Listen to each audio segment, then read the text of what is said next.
The Venetian mirror reflected a woman who no longer recognized herself. In the Tuileries, one December 1870, Eugénie de Montijo last adjusted the tiara of diamonds he had used in his crown 17 years earlier. Outside, Prussian guns echoed through the besieged Paris, but inside that golden palace, time seemed suspended between the carmesim silk of the curtains and the cold shine of the imperial jewelry.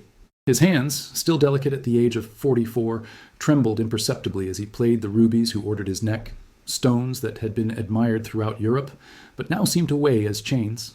It was the end of an empire built on both military force and aesthetic seduction, and she, the woman who had turned fashion into politics and beauty and power, was about to discover the real price of a life dedicated to the perfection of appearances.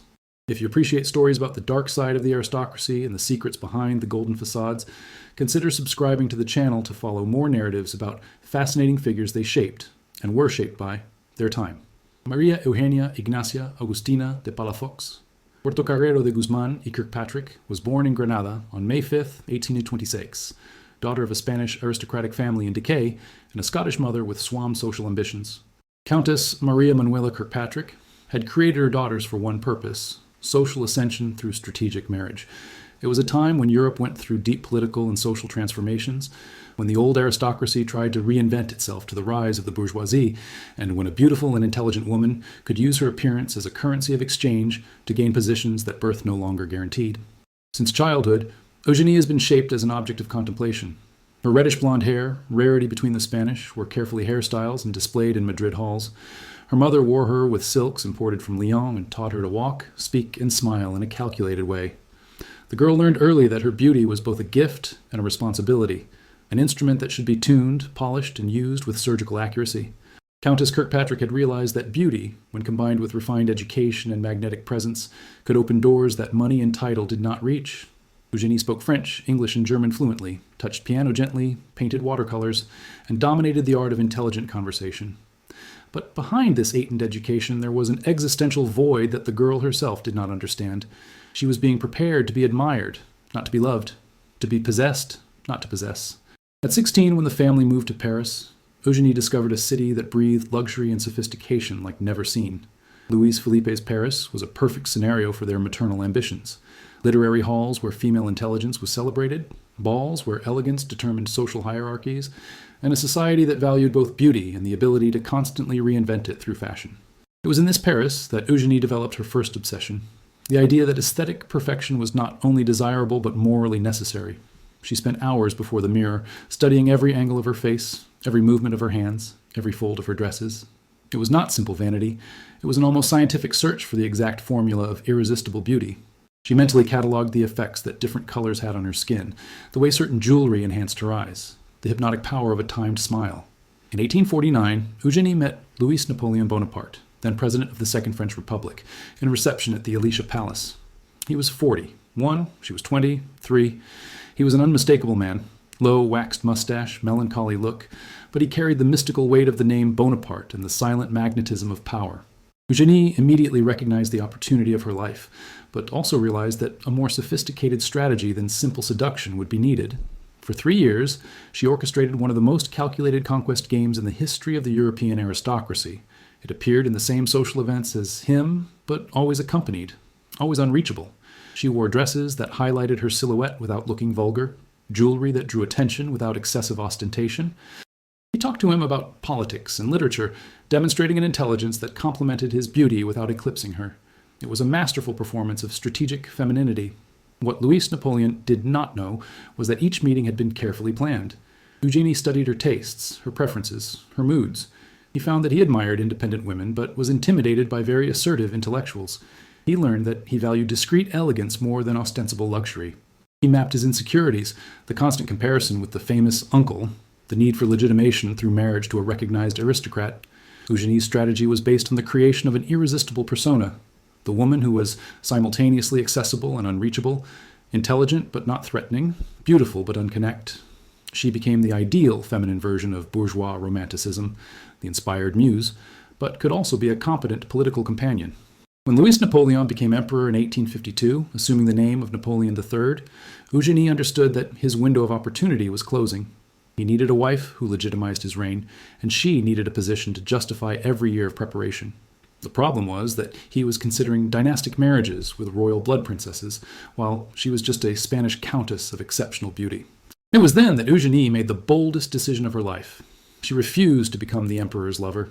At a time when being the official mistress of a monarch was considered a coveted honor, she demanded marriage or nothing.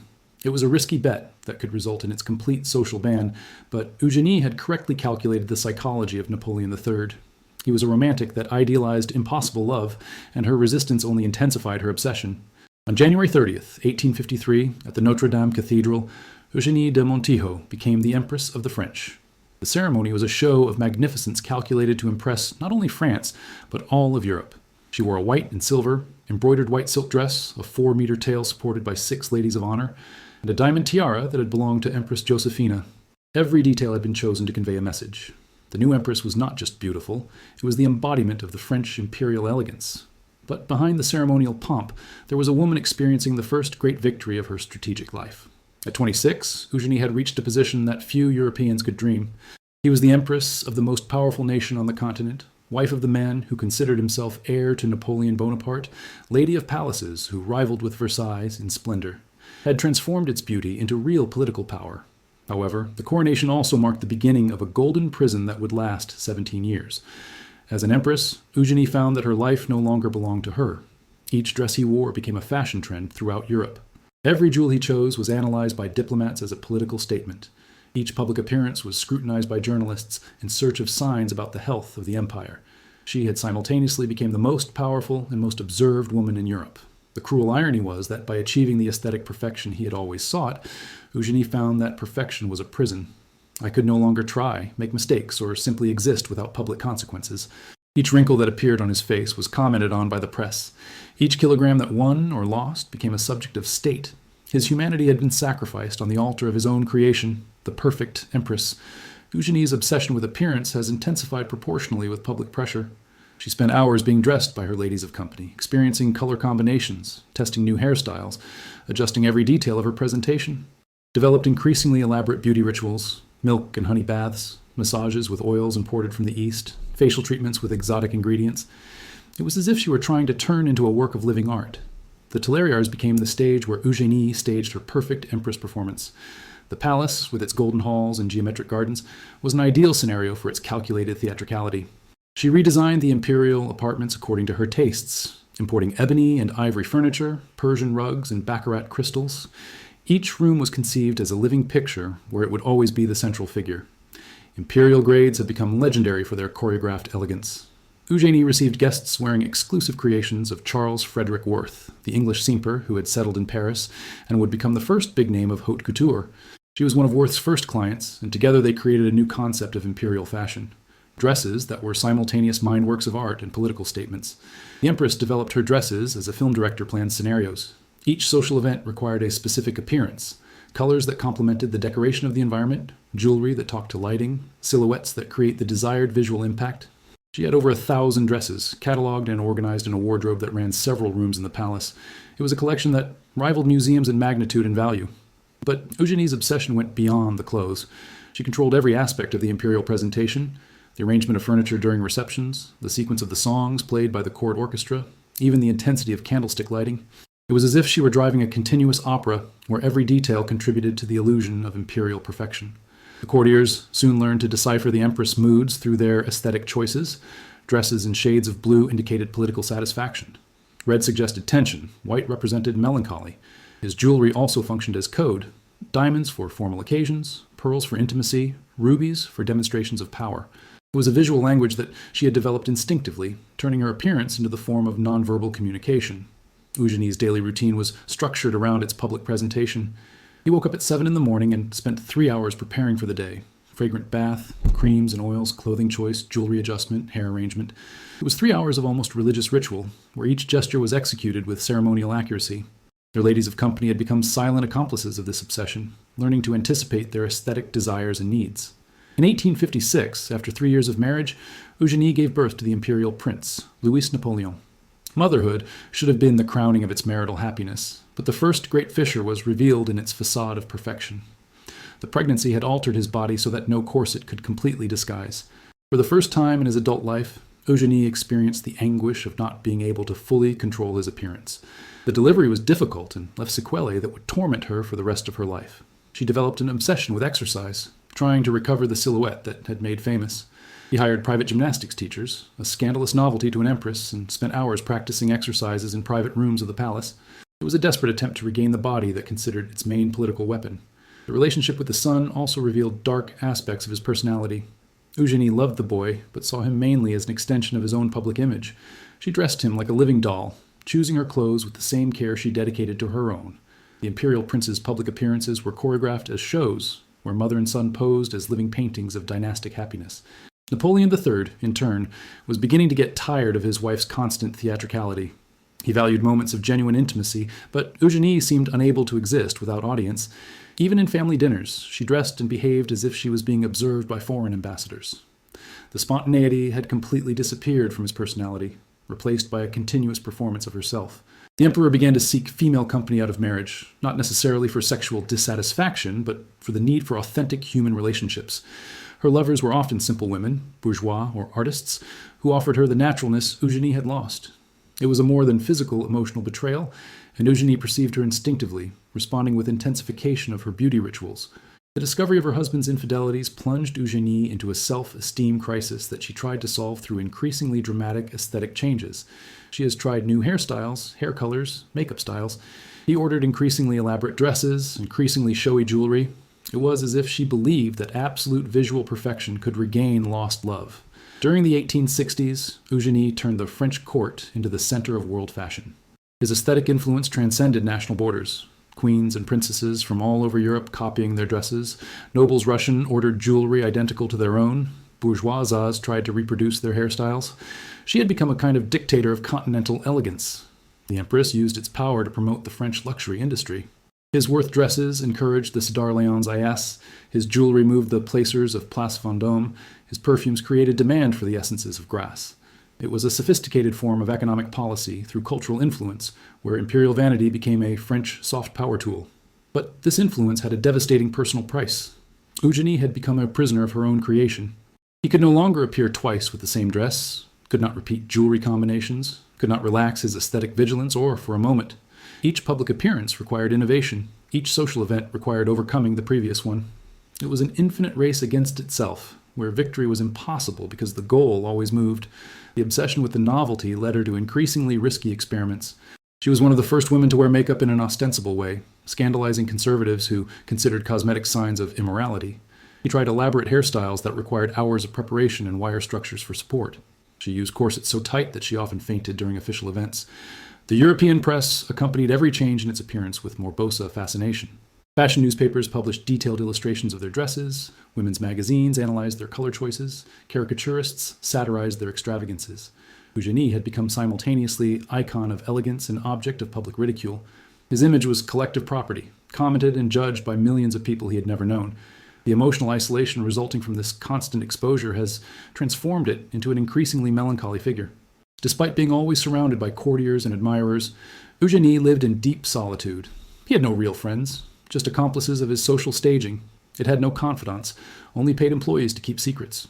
Her life had become a breakless performance, a theater where she was both actress and public. In July 1870, France declared war on Prussia, and Eugénie enthusiastically supported the decision. For her, the conflict represented an opportunity to reaffirm imperial greatness through military victory. He believed that a victorious war would consolidate the empire and silence Republican critics who questioned the legitimacy of the Bonaparte dynasty. When Napoleon III left to command the troops on the border, leaving Eugénie as conductor, she finally found an opportunity to exercise real political power. During the first months of the war, he turned the Tuileries into a military command center, receiving the front telegrams, consulting generals, making strategic decisions. It was the role he had always dreamed, the warrior empress, worthy of Napoleon Bonaparte. But the military reality has been devastating itself differently from its fantasies. The French defeats followed with alarming rapidly. And in September 1870, the news came that would forever destroy his carefully built world. Napoleon III had been captured by the Prussians in the Battle of Sedan. The empire had ended in one afternoon. The Republican crowd that invaded the Tuileries on September 4th found Eugénie in her private quarters, still wearing an elaborate blue silk dress as if she was going to receive ambassadors. It was a simultaneously pathetic and majestic image, the dethroned empress who refused to abandon his theatricality even in the face of the revolution. She was evacuated from the back of the palace, carrying only the jewelry she managed to hide on the folds of the dress. The escape to England marked the end of 17 years of reign and the beginning of 50 years of exile. Eugénie had lost not only the throne, but all the structure that gave meaning to its existence. Without cut to impress, without subjects to seduce, without palace to decorate, she found that she no longer knew who was beyond the dethroned empress. The first months in exile were terrifying. Eugénie, who had spent decades being dressed by ladies, had to learn to dress alone. The woman who had 1,000 dresses found herself with just a few pieces of saved clothes from the debacle. Even more devastating, for the first time in your adult life, no one was looking. There were no photographers, journalists, courtiers, or admirers. The performance had lost his audience. Camden Place, the Georgian mansion around London where Eugénie settled, was a respectable but modest residence compared to imperial palaces. There she tried to recreate a diminished version of her old court, receiving illustrious visitors and maintaining a pattern of elegance that her reduced finances could barely sustain. It was a melancholy staging of lost grandeur. The death of Napoleon III in 1873, and especially the tragic death of the Prince Imperial in the Anglo-Zulu War of 1879, definitely broke the spirit of Eugénie. She had lost not only power, but the two people who endeavored her existence. The son, in particular, represented his only hope of imperial restoration. With his death, Eugénie understood that he had become an irrelevant historical figure. During the following decades, she became a kind of elegant ghost of the European aristocracy. He traveled constantly, Nice, Biarritz, Marienbad, always impeccably dressed, always keeping the imperial posture, but now as an actress playing a role that the audience had forgotten. It was a performance for smaller and less interested audiences. The obsession with the appearance, which had been his weapon of conquest, became his form of resistance against oblivion. At the age of 70, Eugénie still spent hours getting ready, choosing clothes with the same care of her youth, applying cosmetics to disguise wrinkles that no dust could hide. It was a desperate struggle against time, a refusal to accept that its beauty, its main source of power, had been faded. Their diaries of the time reveal a woman haunted by her own image. She looked in the mirror and saw not the empress she had been, but an aged caricature of her own greatness. The vanity, which had been calculated and strategic, became pathology. She refused to be photographed, avoided mirrors and other people, developed obsessive skincare rituals that occupied hours of their empty days. Solitude deepened as the contemporaries of their golden age died or forgot it. The courtiers who once adulated her were dead or serving new gentlemen. The friends of youth had moved away after the fall of the empire. Even the curious people who sought her came not to meet the woman, but to contemplate a historical relic, an object of a still-alive museum. Eugénie de Montijo died on July 11, 1920, 94, at her Madrid residence. He had survived not only to his own empire, but to 2 world wars and the full disappearance of the world he had known. He died as he had lived the last decades, elegantly dressed, carefully made up, a final performance for death. His body was found in the morning by a maid, sitting in an armchair in front of the window, wearing an embroidered silk robe and using a pearl necklace. Even in death, he had maintained the aesthetic composure that had defined it in life. It was as if she had rehearsed that final scene, carefully chosen the scenario and costume for her last appearance. The funeral was a modest ceremony compared to the imperial shows it had organized decades earlier. Few remembered the woman who had dictated European fashion, influenced international policies through her elegance, transformed beauty into an instrument of power. The European press devoted only discreet notes to the death of the last empress of the French. But perhaps the obscurity of his death was more honest than the artificial greatness of his imperial life. Eugénie had spent 94 years trying to turn into a work of living art. And now she found that art, no matter how beautiful, is ephemeral. His obsession with aesthetic perfection had created a life that was simultaneously spectacular and empty, admired and lonely. His last words, according to witnesses, were about a dress he had worn in his coronation. It was so beautiful. It was perfect. It was the words of a woman who had confused beauty with reality, appearance with essence, performance with authenticity. Until the end, she remained a prisoner of the empress she had created. The story of Montijo's Eugénie is the mirror where the eternal tragedy of the woman turned into a contemplation is reflected. She lived in a time when female beauty was simultaneously worshipped and imprisoned, valued and marketed, exalted and punished. His obsession with aesthetic perfection was not only personal vanity, but response to a world that had taught women that their appearance was their only value coin. 90 years after his death, we still live under the shadow of his contradictions. The culture of the image Eugénie helped create, where appearance determines value, where performance replaces authenticity, where beauty becomes burden, continues to shape female destinations. Their daily hours in the face of the mirror echo in contemporary plastic surgeries, Their obsession with fashion resonates on social networks. Their golden loneliness repeats in the lives of digital influencers.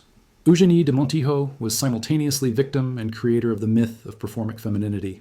She proved that a woman could use her beauty to gain real power, but also demonstrated the price Devast love with this strategy. By becoming a work of living art, she renounced the possibility of living as a complete human being.